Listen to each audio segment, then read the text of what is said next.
नमस्कार दोस्तों, स्वागत है आपका रामायण के नेक्स्ट एपिसोड में। आज हम देखेंगे कि दशरथ जी का अंतिम संस्कार हो रहा है महात्मा भरत द्वारा। तदंतर महाराज दशरथ के शव को चिता पर रखकर ऋतुंज लोगों ने मंत्रपूर्वक प्रत्याग्नि में आहुतियाँ दी। महाराज की शोक संतप्त सब रानियाँ भी यथा योग्य पालकी तथा रथ आदि यानों में बैठ वृद्ध रक्षकों के साथ नगर के बाहर चिता स्थल पर पहुंची। फिर ऋतंजियों और कौशल्या आदि रानियों ने अत्यंत शोक संतप्त होकर महाराज की प्रज्वलित चिता की प्रदक्षिणा की। मतलब महिलाएं भी गई हुई थी अंतिम संस्कार में। गांव में तो जाते हैं लेकिन उसके पास नहीं जाते हैं, चिता के पास। तदंतर विवशता पूर्वक रोती हुई और विलाप करती हुई वे सब रानियां अपने अपने यानों द्वारा सरयू के तट पर जाकर उतरी।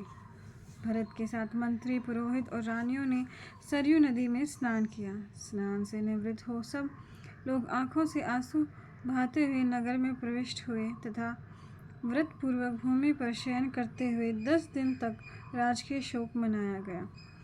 13वें दिन प्रभात वेला में वशिष्ठ जी भरत को उठाकर कहने लगे, हे विभो, तुम्हारे पिताजी की अंत्येष्टि का यह 13वां दिन है, अतः अब भस्म सहित अस्थि संचयन करने में देर क्यों कर रहे हो?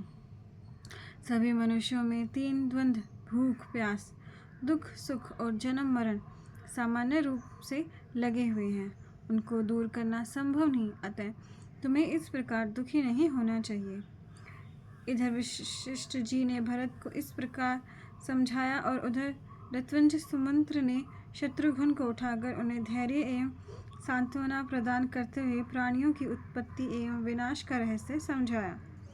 पुरुष सिंह एवं यशस्वी जब वे दोनों भाई उठकर खड़े हुए तब वे ऐसे जान पड़ते थे मानो वर्षा और धूप के कारण मुरझाई हुई 2 इंद्र ध्वजाएं अलग अलग खड़ी हों।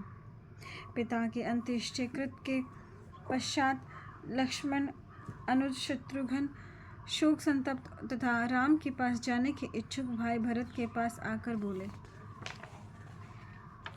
भाई, जो राम दुख और संकट में प्राणी मात्र के आश्रय हैं और सामर्थ्य युक्त हैं, जब वे ही स्त्री सहित वन में निकाल दिए गए हैं, तब हमारे दुखों की तो बात ही क्या है। यदि राम ने उस समय संकोचवश कुछ नहीं कहा तो बलवान और पराक्रमी लक्ष्मण जी ने पिताजी को बंदी बनाकर श्री राम को क्यों नहीं बचाया? देखिए, जो सही है वो ही करना चाहिए। इस बात को दिमाग में रखकर शत्रुघ्न ये बात बोल रहे हैं, अन्यथा पिता को बंदी बनाने की बात चारों भाइयों में से कोई नहीं सोच सकता। जब महाराज स्त्री के वशवृत्त होकर अन्याय करने के लिए उद्यत हुए थे, तब लक्ष्मण को उचित था कि नीति और अनीति का विचार छोड़ महाराज दशरथ को पहले ही बंदी बना लेते। शत्रुघ्न इस प्रकार भरत से वार्तालाप कर ही रहे थे कि मूल्यवान अलंकारों से अलंकृत कुबड़ी मंथरा पूर्व द्वार पर दिख पड़ी। उस समय उस महापापिन मंथरा को देख द्वारपालों ने उसे निर्दयता पूर्वक पकड़कर शत्रुघ्न के सामने उपस्थित किया और बोले, हे शत्रुघ्न, जिसके कारण श्री राम वनवासी और आपके पिता परलोकवासी हुए हैं, वह यही दयाहीन और पापिन मंथरा है।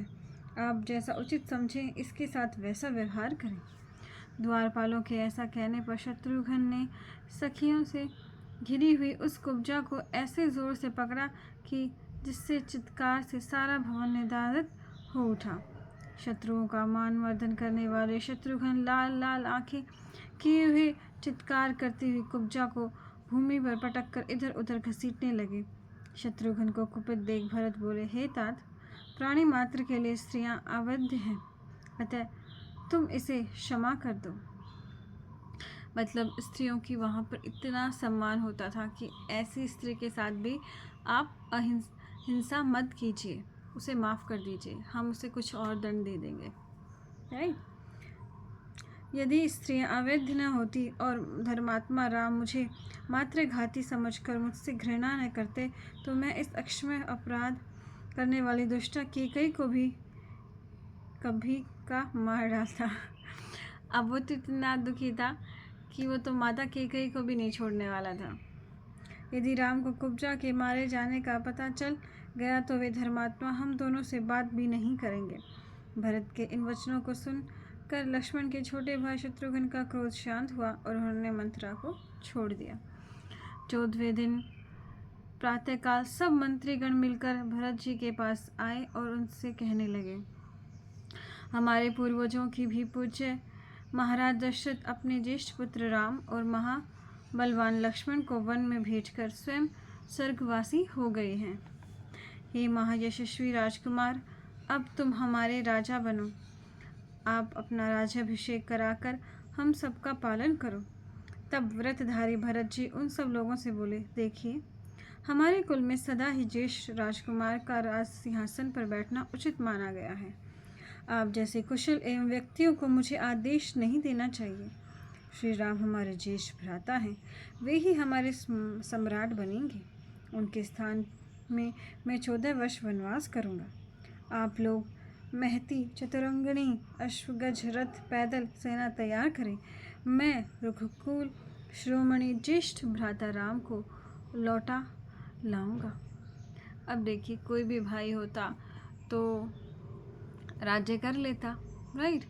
दुखी होता कि मेरा भाई वनवास चला गया है, लेकिन वो राज्य तो कर लेता। लेकिन भरत ऐसे हैं कि नहीं, जो उचित है मैं वही करूँगा, चाहे कुछ भी हो जाए। तो इतना अंदर शिव संकल्प होना बहुत ही ज़रूरी है। मैं आज्ञा देता हूँ कि सड़कों की मरम्मत कराने वाले कारीगर लोग आगे जाकर ऊंची नीची भूमि वाले मार्ग को ठीक करें। उनके पीछे रक्षक और दुर्गम मार्ग के शोधक बिछाएं।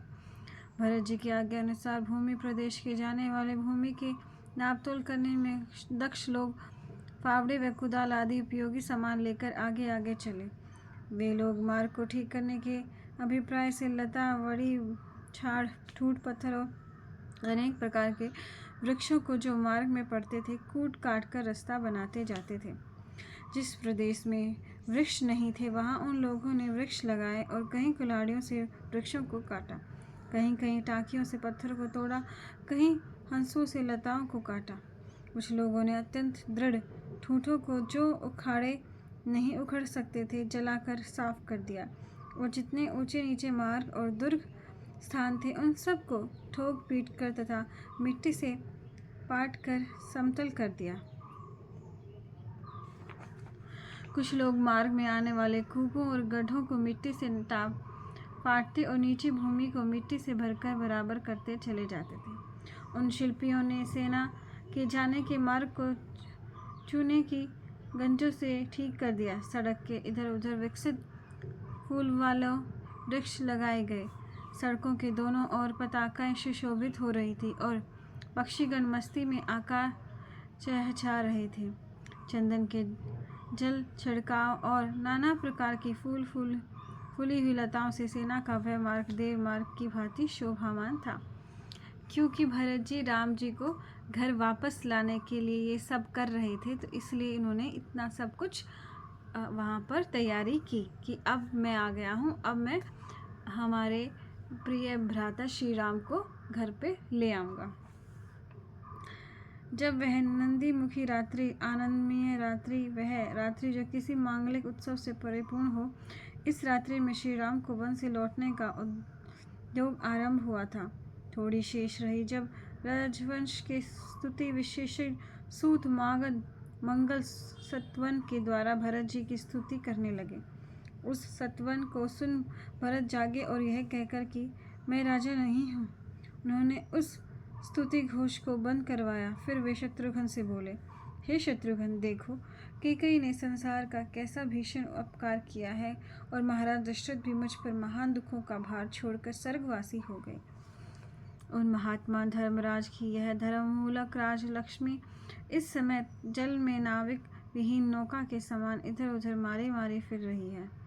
जो मेरे श्रेष्ठ रक्षक और अवलंबन राम थे, धर्म का त्याग करने वाली इस माता कैकेयी ने उस रघुकुल भूषण को वन में भिजवा दिया।